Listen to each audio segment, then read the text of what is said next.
Hello, welcome from central London. We're just a stone's throw away from the Houses of Parliament in Westminster. We're here in Central Hall for this Intelligence Squared debate on the Catholic Church is a force for good in the world. Well, that's a subject that's going to generate a lot of heat, I think, and some light too, I hope. I'm delighted to be chair of this debate. We have a panel which includes some of the most provocative, intelligent and stimulating commentators and practitioners on the subject. Arguing for the motion, the Archbishop of Abuja in Nigeria, John Onayekan, the British Conservative MP, Anne Widdecombe. Arguing against the motion, the actor, broadcaster and author, Stephen Fry, and the journalist and commentator, Christopher Hitchens. Well, our first speaker is John Onayekan, His Grace, the Archbishop of Abuja, the capital of Nigeria. And His Grace is one of Africa's best known, most respected commentators of the Church, the Catholic Church. So please make your way to the podium, speak at the microphone.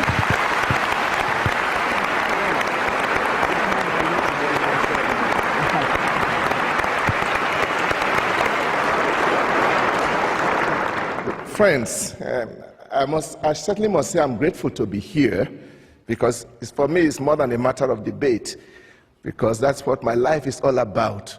If I didn't believe that the Catholic Church is a force for good, I would not devote my whole life to precisely working in that institution, hoping that I am involved in something that is good for the whole world.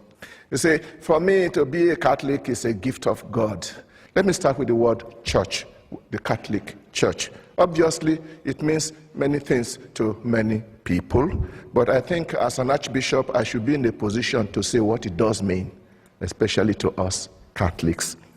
Yes, the Catholic Church is an institution, and some people say it is perhaps the best organized institution in the world, but that's not really the essence of our church. We should go beyond the institution, and for us, the church is first and foremost a community of believers. And this is a community of believers that is spread all over the world, made up of all kinds of people. And the institution itself, as well as those whom we normally consider church people dressed up like me, for example, we are there only because of that huge community of people who are Catholics. I'm stressing this so that when you are asking yourself, is the Catholic Church a force for good in the world, don't look at me, don't look at Benedict XVI, look at the Catholics all over the world. That the church is a force for good in the world seems, obviously to me, is quite obvious. The question probably we should ask is, what kind of force? There was once an arrogant dictator who asked in disdain, how many battalions has the Pope? Obviously, he completely missed the point. It's not about military force or physical force, but it is about force. It's about the force of a spiritual message, the force of values, which has stood the test of 2,000 years. And not only 2,000 years in time, but has spread its message all over the world among different kinds of people, different races. We must also not forget the sheer weight of the number of Catholics. I have checked the statistics, and we are told that now we have about 1.2 billion Catholics all over the world, out of a population of 6.6 billion, 17.3%. And these are young, these are made up of all categories of people, young and old, women and men, peasant farmers and high-tech professionals, simple citizens, and even heads of states and world leaders. This is the great army that is a great force for good in the world, and whatever they are doing, we consider it as being done largely also as a result of the spirit that guides them. Independent statistics have shown that the Catholic Church is doing far more than its numbers and its population would probably suggest. The action of the church is most significant in communities that are reduced to poverty and misery by human neglect and sometimes by hostile environments. Talking of statistics, I spoke recently with the Director General of UNAIDS, which is the United Nations Agency for HIV and AIDS.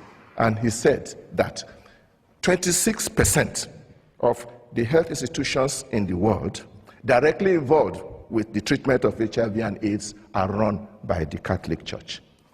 And please note that it is a well-known policy of our church that whenever we are engaged in social welfare work, it is always given to all without any discrimination, whether you believe or not, irrespective of creed. Indeed, it is an integral part of our faith that our church is made up of saints and sinners. We are all struggling towards that perfection which Jesus asked us all to follow. Nor am I denying that the Catholic Church has always and everywhere done excellent things, even sometimes in high levels. But this again only proves that we are in this world. Even the late Pope John Paul II had no difficulty at all in admitting the mistakes that people who claim to be Catholics and working in the name of the church have done in the past, and even apologized. And such gestures of apology is very rare in our world today. Let me conclude by drawing your attention to one particular aspect of my faith which I admire greatly. We are very open to dealing and moving and collaborating with others. And I think this is very important for the world of our days. We are talking of the world of today. We need more and more effort to link hands across all divides so that we can manage to make our planet a better place, a world of justice and peace. Is there still anybody here who still doubts whether the Catholic Church is a force for good in the world? Thank you very much.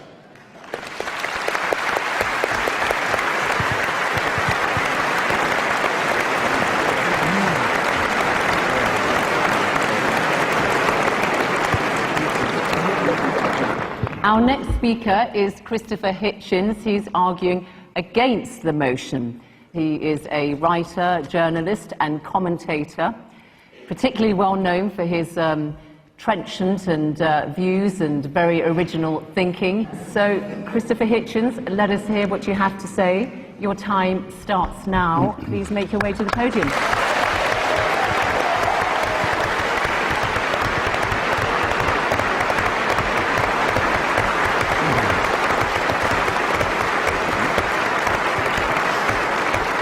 I'm sorry to have to begin by disagreeing with His Grace. If you're going to be a serious grown-up person and appear to defend the Catholic Church in public in front of an educated and literate audience, you simply have to start by making a great number of heartfelt apologies and requests for contrition and forgiveness. Now, you might ask, you're fully entitled to ask, brothers and sisters, who am I to say that? Well, in the Jubilee Millennium Year of 2000, the Vatican spokesman, Bishop Piero Marini, said, explaining a whole sermon of apology given by His Holiness the Pope, given the number of sins we've committed in the course of 20 centuries, reference to them must necessarily be rather summary. Well, I think Bishop Marini had that just about right. I'll have to be summary too. His Holiness on that occasion, it was March the 12th, 2000, if you wish to look it up, begged forgiveness for, among some other things, the Crusades, the Inquisition, the persecution of the Jewish people, injustice towards women, that's half the human race right there, and the forced conversion of indigenous peoples, especially in South America, the African slave trade, the admission that Galileo was right, and for silence during Hitler's final solution, or Shoah. And it doesn't end there. There are smaller but significant, equally significant, avowals of a very bad conscience. These have included regret for the rape and the torture of orphans and other children in church-run schools in almost every country on earth, from Ireland to Australia. These are very serious matters, and they're not to be laughed off by references to the occasional work of Catholic charities. But I draw your attention not just to the apologies, ladies and gentlemen, but to the evasive and euphemistic form that they take. Joseph Ratzinger, the current Pope, considered by some, by Catholics, to be the Vicar of Christ on earth, in his comment, one of the few he's made, on the institutionalization of rape and torture and maltreatment of children in Catholic institutions, he has said, it's a very severe crisis which involves us, he said, in the following: in the need for applying to these victims the most loving pastoral care. Well, I'm sorry. They've already had that. And to say that this is the responsibility laid upon you by the horrific admission that you've already had to make is not accepting responsibility in any adult sense. The same euphemism comes in the term some Christians allowed themselves to be deceived in this way and to act against the gospel. Well, anti-Semitism was preached as an official doctrine of the church until 1964. Do you think that might have something to do with public opinion in Austria and Bavaria and Poland and Lithuania? There'll come a time when the church will issue apologies and explanations and half-baked appeals for forgiveness for things it's still doing. I think that there will be an apology for what happened in Rwanda, the most Catholic country in Africa, where priests and nuns and bishops are on trial for inciting from their pulpits and on the church's radio stations and newspapers the massacre of their brothers and sisters. Staying in Africa, I think it will one day be admitted with shame that it might have been in error to say that AIDS is bad as a disease, very bad, but not quite as bad as condoms are bad, or not as immoral in the same way. I say it in the presence of His grace, and I say it to His face. The preachings of His church are responsible for the death and suffering and misery of millions of His brother and sister Africans, and He should apologize for it. He should show some shame.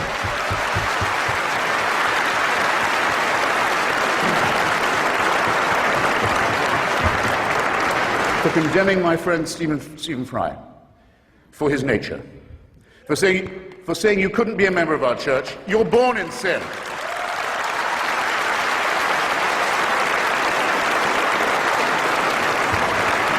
He's not being condemned for what he does, he's being condemned for what he is. You're a child made in the image of God. Oh no, you're not. You're a faggot.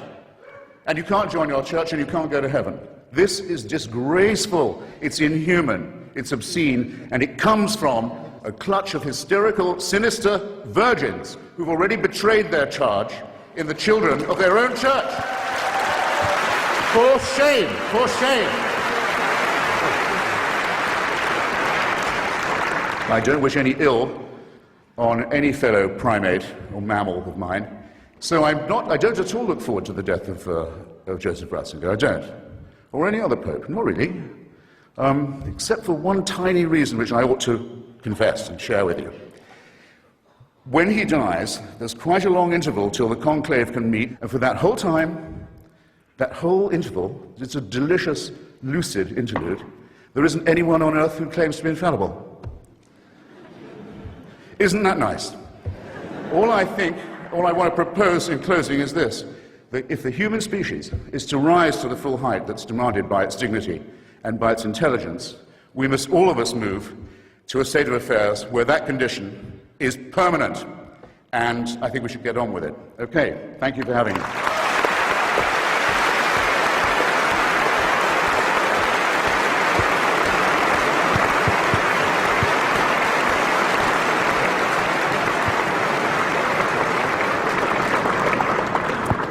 Well, Christopher, thank you very much for all that. Our next speaker is going to have her work cut out because she's speaking in favour of the motion that the Catholic Church is a force for good. The Conservative MP and former government minister, Anne Widdecombe, she's as well known for her religious views as for her politics. If you recall, she left the Church of England in 1992 in a blaze of publicity when it allowed the ordination of women priests. The following year, she converted to Catholicism and has become one of the most vocal and staunchest defenders of the Catholic Church since then. Anne Widdecombe, the floor is yours.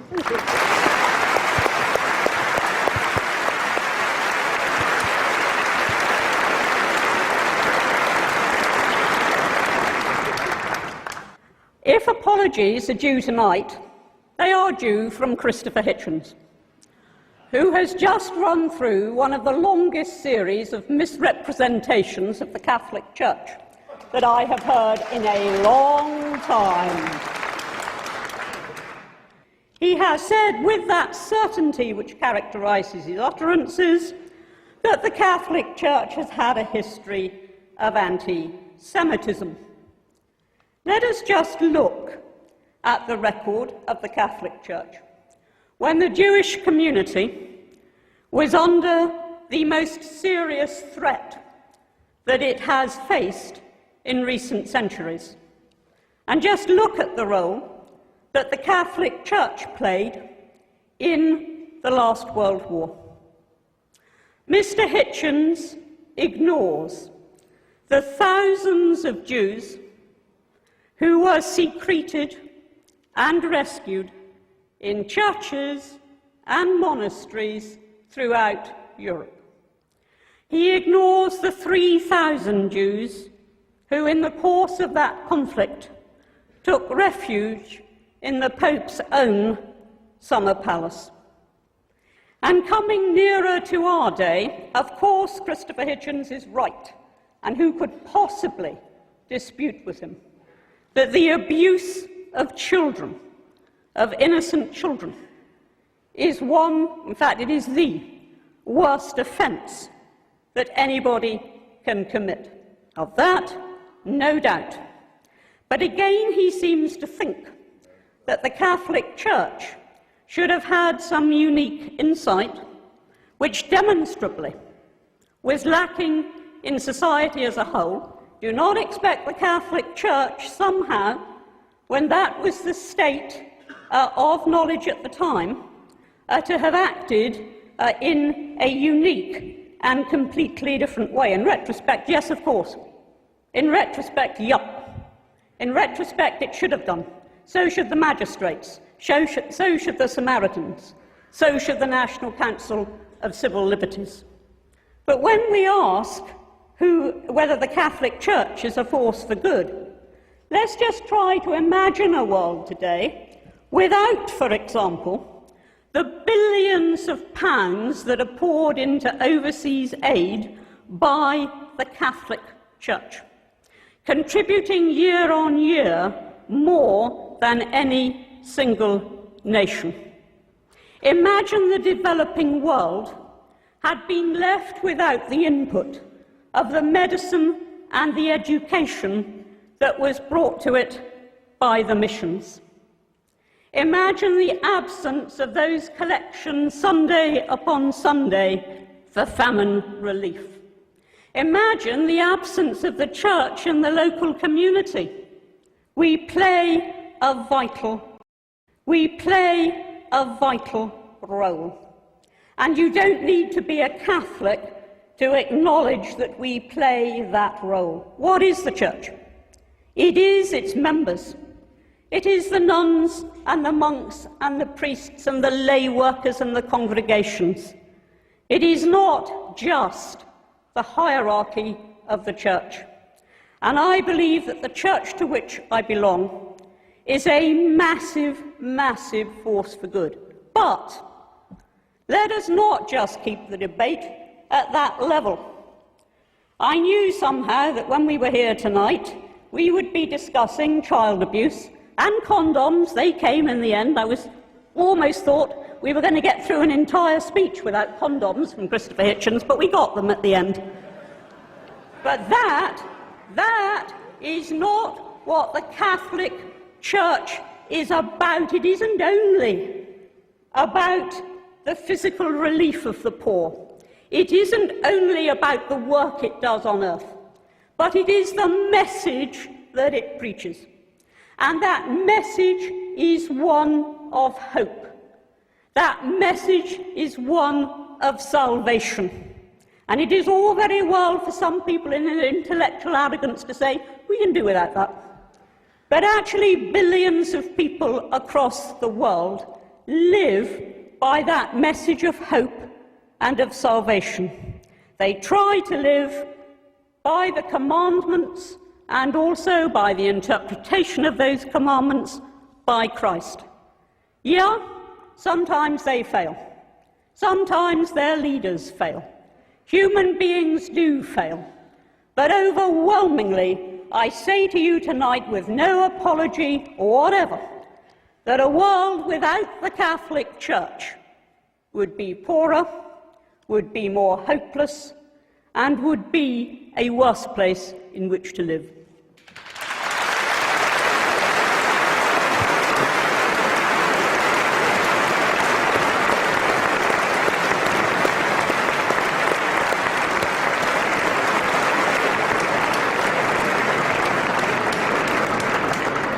Well, thank you very much indeed, Anne Widdicombe. And our final speaker is against the motion, Stephen Fry, a bit of an all-rounder really. Stephen can turn his hand to many things. Stephen, let's hear your views.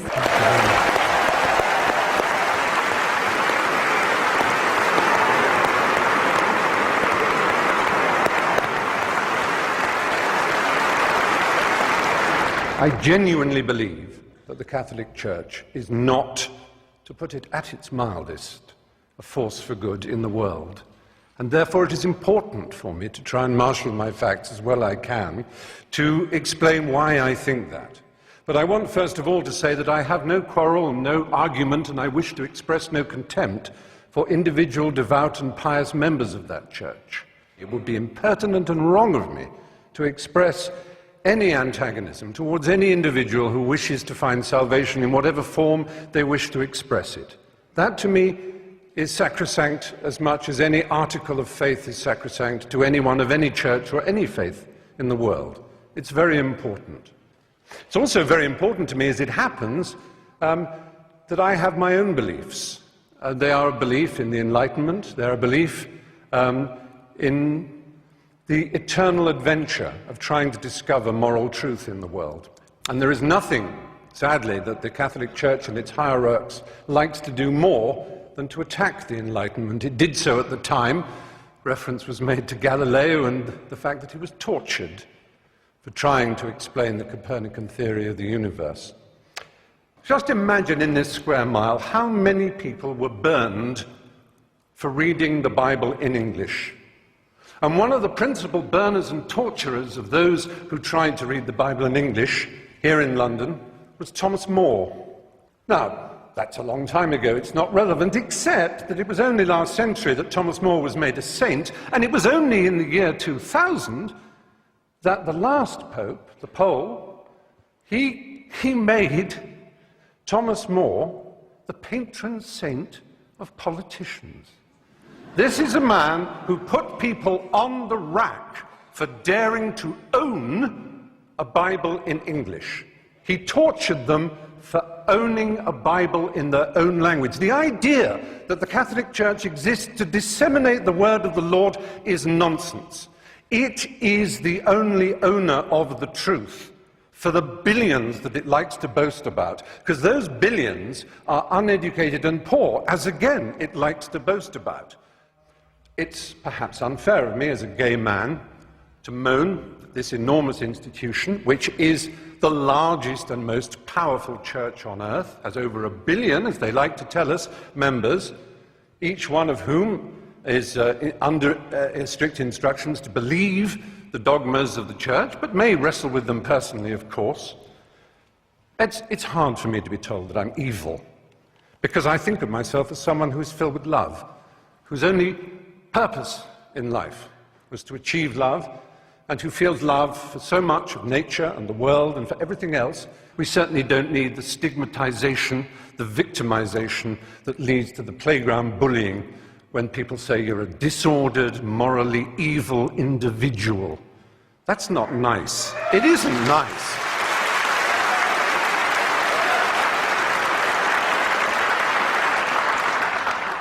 The kind of cruelty in Catholic education, the kind of let's not call it child abuse, it was child rape. The kind of child rape that went on systematically for so long.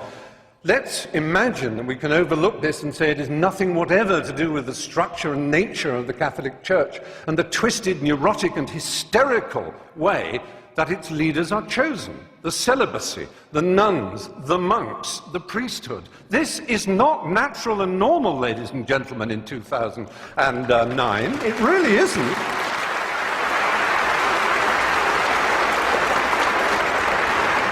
I have yet to approach one of the subjects dearest to my heart. I've made 3 documentary films on the subject of AIDS in Africa. My particular love is the country of Uganda. It's one of the countries I love most in the world. There was a period when Uganda had the worst incidence of HIV/AIDS in the world. But through an amazing initiative called ABC, abstinence, be faithful, correct use of condoms, those 3, I'm not denying that abstinence is a very good way of not getting AIDS. It really is. It works. So does being faithful. But so do condoms. And do not deny it. And this Pope, not satisfied with saying condoms are against our religion, please consider first abstinence, second being faithful to your partner, he spreads the lie that condoms actually increase the incidence of AIDS. He actually makes sure that aid is conditional on saying no to condoms. I have been to, there's a hospital in Bwindi in the west of Uganda where I do quite a lot of work. It is unbelievable, the pain and suffering you see. Now, yes, it is true, abstinence will stop it. It's the strange thing about this church. It is obsessed with sex. Absolutely obsessed. Now they will say, we with our permissive society and our rude jokes are obsessed. No, we have a healthy attitude. We like it, it's fun, it's jolly, because it's a primary impulse, it can be dangerous and dark and difficult. It's a bit like food in that respect, only even more exciting. The only people who are obsessed with food are anorexics and the morbidly obese. And that, in erotic terms, is the Catholic Church in a nutshell.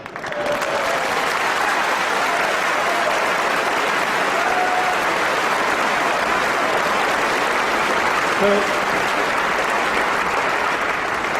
do you know who would be the last person ever to be accepted as a prince of the church? The Galilean carpenter, that Jew. They would kick him out before he tried to cross the threshold. He would be so ill at ease in the church. What would he think? What would he think of St. What would he think? What would he think of St. Peter's? What would he think of the wealth and the power and the self-justification and the wheedling apologies?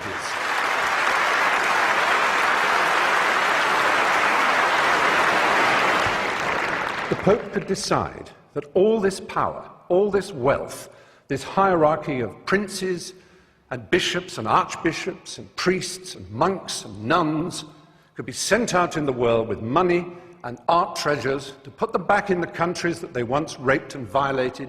They could give that money away and they could concentrate on the apparent essence of their belief. And then I would stand here and say the Catholic Church may well be a force for good in the world. But until that day, it is not. Thank you.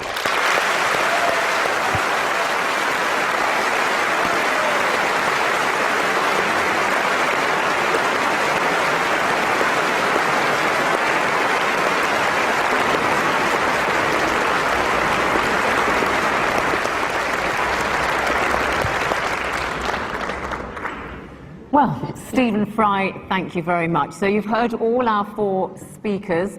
It's going to be your turn, the audience, next. And I'll give you a couple of minutes to think about what you want to ask our panelists, any questions or comments you may wish to make.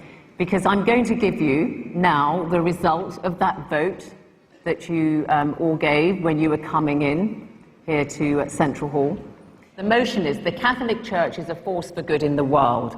In favour of the motion were 678. Against the motion that the Catholic Church is a force for good was 1,102. Big difference. However, 346 of you were undecided. So, Archbishop and Anne Widdicombe, you're going to have to not win over the undecided, but actually convert some from the other side. Let's see if we can sway any opinions here amongst all of you by listening to some points that you wish to raise with the panel, and then we're going to ask you to vote again. Now, put your hand up if you want to speak. A question. The lady with the spectacles, yeah. I would like to ask Mr. Hitchens if he is only against the Catholic Church or against all religions. Okay, go back there, the lady in the pink. Hi there. This is a question for Christopher Hitchens. Many people today feel that we're really living in some kind of moral crisis, and you can see that all around us. Now, if one thing the Catholic Church does do for good, in my opinion, is give us the Ten Commandments, a very basic, obvious way of giving us some kind of moral guidance. Would you not agree with that? Yeah. The lady in front began by asking me, do I reserve this condemnation only for the Holy Roman Church and not for other Catholics, for example, like Byzantine Catholics and Protestants and so on. I think they're all the same equivalent glimpses of the identical untruth. Now, of the commandments, the first 2 or 3 are entirely about fearing the author of the orders. Entirely about being terrified of someone who you're enjoined to love. I don't know about you, ladies and gentlemen, but the idea of compulsory love has always struck me as a bit shady, especially if you're ordered to love someone who you absolutely must fear. So the first 3 are, look out for me and keep at least one day of mine where you'll be terrified full time. Anne Widdecombe, 10 Commandments, firm bedrock of moral teaching. I would have thought it quite obvious that the 10 Commandments set out a blueprint for a moral and successful society. Let us just look at some of them. Honour thy father and thy mother. Think of today's disrespect. Thou shalt not steal, thou shalt not kill, thou shalt not commit adultery, and thou shalt not covet. Tell that to the bankers with their bonuses. Okay, Archbishop, do you want to come in briefly on this? The 10 Commandments are in the Bible, but my father knew it before he became a Christian. All African religions recognized those basic norms of morality. Everybody knows that. All right. Let's take some more questions from the floor. Okay. This is a very simple question for Anne Widdecombe. You might think it may be a naive question. If so, I'd be very happy to be educated. Why is it wrong for a woman to become a priest, but perfectly acceptable for a woman such as yourself to become an MP? Okay, thanks. I think we're going to go just here next. Yeah. Anne raised a point regarding the billions that are poured into Africa. I respect your faith, I respect the message you give, but why, to pass that message on, do you need the finery that you wear? Do you need the palace of the Vatican? Okay. Point made. I think we're going to go here. Archbishop, of which current Roman Catholic policy are you most ashamed? Current Catholic policy are you most ashamed? I don't know whether you're serious in that question or you just want to provoke, because if all our Catholic policies are not just dreamt overnight by the Pope or anybody. If it is a Catholic policy, it is reasonable, it is based on our traditions and scriptures, and there's none about which I'm ashamed. Okay, and the other question about... and I don't know what billions of that he says the Vatican has. The billions of this world, I think, are not in the Vatican. We know where they are, and they are not coming to Africa. On the contrary, Africa has been sucked dry by those people, those multinationals. They are the ones who should be bringing our money back to us. I think we are targeting the wrong place. I come from Africa, and the funds that come from church agencies for us are very important. And Widdecombe, one specific question to you. Why not women priests in the Catholic Church? Well, no, the specific question was, why is it not all right for a woman to be a priest, but it is for a woman to be an MP? That was the specific question. All right. And I have to say to you, I mean, that really does betray a vast ignorance. A member of Parliament, male or female, does not stand in persona Christi at the point of consecration. But I don't believe that it is any more possible for a woman to represent Christ at the point of consecration than for a man to be the Virgin Mary. Okay, thanks. Lots of hands up, and I really do want to go around everybody. So, panel, if you could keep your responses to the point as much as you can. Up there, please. Well, question to Stephen Fry. I'm a Catholic, but I like you a lot. And then about, I don't know that the Catholic Church condemns homosexuality as such, only recommends chastity for everybody. And then, if I am not married, I should be chaste. Either I am homosexual or heterosexual. Okay, all right, thank you. Now. Hi, question for Anne Widdecombe, actually. You accused Christopher Hitchens of judging the Catholic Church by the standards of the time, but surely the truths in your doctrines are either eternal or they're not. Okay. Stephen Fry, the question about the Catholic Church apparently doesn't condemn homosexuality, that question asked. Well, I'm afraid it simply does. It does condemn it, yes. It calls it, the official word is disorder, but it was refined by the current pontiff, Ratzinger, who called it a moral evil.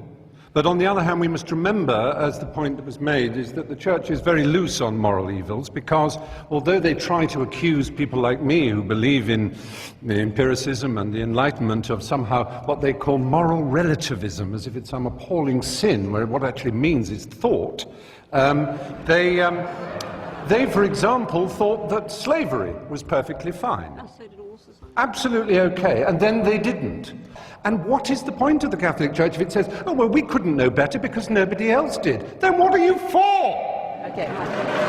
It says, oh, well, we couldn't know better because nobody else did. Then what are you for? Okay. Can you just clarify for us on this thing about homosexuality? The Catholic Church condemns the act but not the individual. Did Jesus Christ himself actually say anything about homosexuality? No. That is a wrong question in this regard.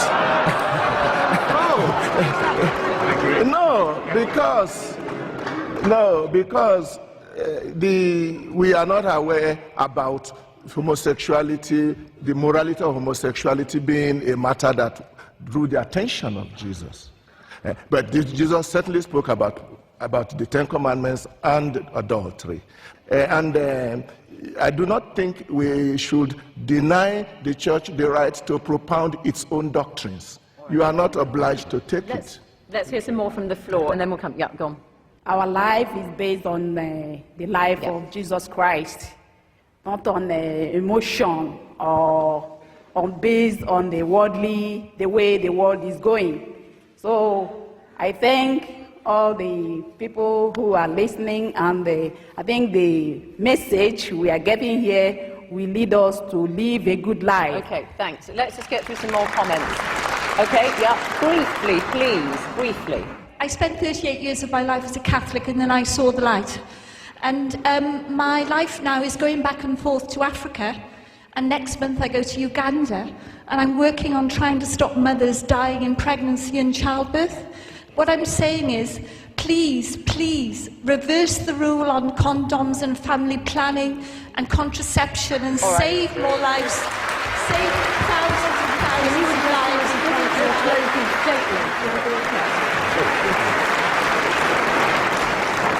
Let's keep this moving. Briefly, please. As a Catholic, I'm actually very pleased to be here this evening to hear two sides of a very important argument. And the positive thing I take away is that the Catholic Church can take the opportunity to reflect upon these comments, and that we look for the future. And it's by actually accepting these comments and by looking for a way forward that the Church can actually grow and have a more important part of the world. All right. Thank you. I don't want to take any more questions from the floor, really. But panel, what I propose is this. You've heard the points that are raised. Some of them were comments, some of them were questions. You're going to have a few minutes to make your closing statements. Please incorporate these questions that you heard in your closing statements, because audience, I want you to vote again. Now, for those of you who are watching at home, if you'd like a briefing booklet on some of those issues that you've heard raised today, then please go to www.intelligencesquared.com and you can download that booklet. Anybody can do it, and it's absolutely free. Okay, so everybody is doing that. So while you're all doing that, it's going to take a little bit of time. We're going to hear the closing statements incorporating some of the points that you, the audience, raised, and we're going to do it in reverse order this time. And it's going to be Stephen Fry first. Well, it's been a really interesting debate, and I've loved some of the questions from the floor. I suppose I'm slightly disappointed that Anne Widdecombe in particular should say, oh, I knew they'd bring up condoms and child rape and homosexuality. It's a bit like a burglar in court, so you would bring up that burglary and that manslaughter. You never mention the fact I give my father a birthday present. You know, it's, yes, are you getting the message? There is a reason we hammer home these issues, because they matter. There's such an opportunity, owning 1 billion souls at baptism. It's such an opportunity to do something remarkable to make this planet better. And it's an opportunity that is constantly and arrogantly being avoided, and I'm sorry for that. Okay, thank you.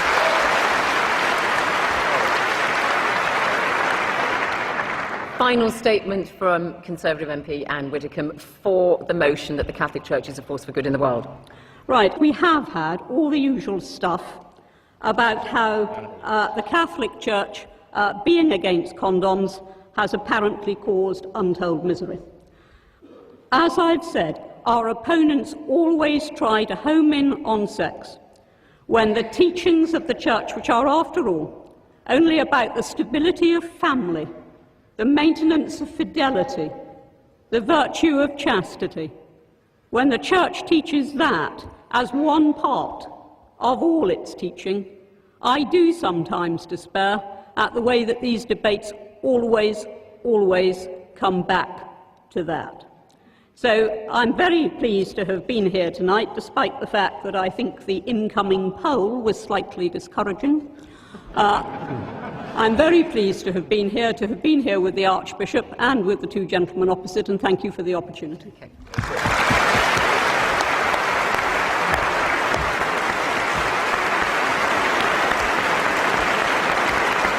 Against the motion, Mr. Hitchens. Unanswered questions. Amazing. No one, though they were asked repeatedly, would say whether they thought Stephen Fry, my friend, was in a state of mortal sin or not. They wouldn't tell you. Something about the question brought out their inner coward.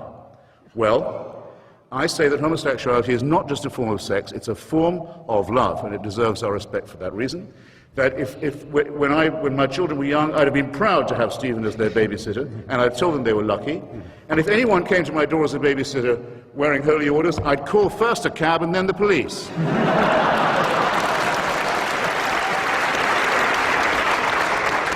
Final statement from our final speaker, Archbishop of Abuja, John Onaiken.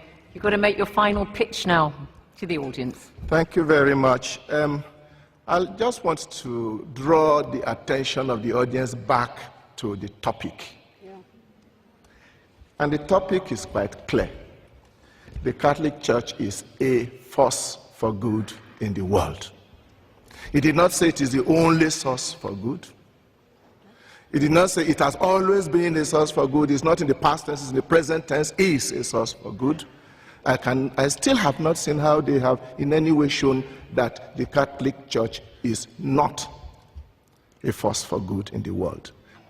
I can say all kinds of things about other people, but I think it is fair enough that when it comes to what does the Church say about condoms, what does it say about homosexuality, what does we say about women priests, we need to take the trouble to find out exactly what it is saying, not what the newspapers are saying that we are saying.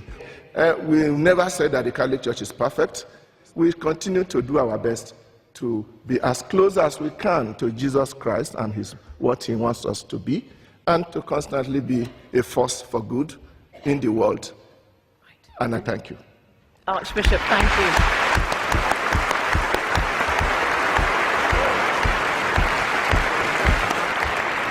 Audience, you've all voted again. Now, the moment of truth panel. Let me remind everybody that before the debate, when everybody came in, this is how you voted. For the motion that the Catholic Church is a force for good in the world, 678. Against the motion, 1,102. And the undecideds, the don't knows, were 346. This is how you voted subsequently. For the motion that the Catholic Church is a force for good, from 678, it's gone to 268.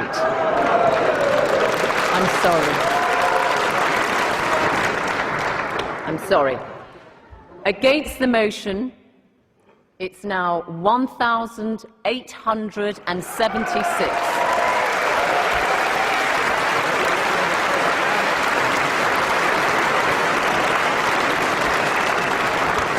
And you can see that doesn't leave very many don't knows. It's 34 undecided. So commiserations, Archbishop and Anne Widdecombe. Congratulations, Stephen Fry and Christopher Hitchens. Thank you all. From me, Zain Abadawi, goodbye.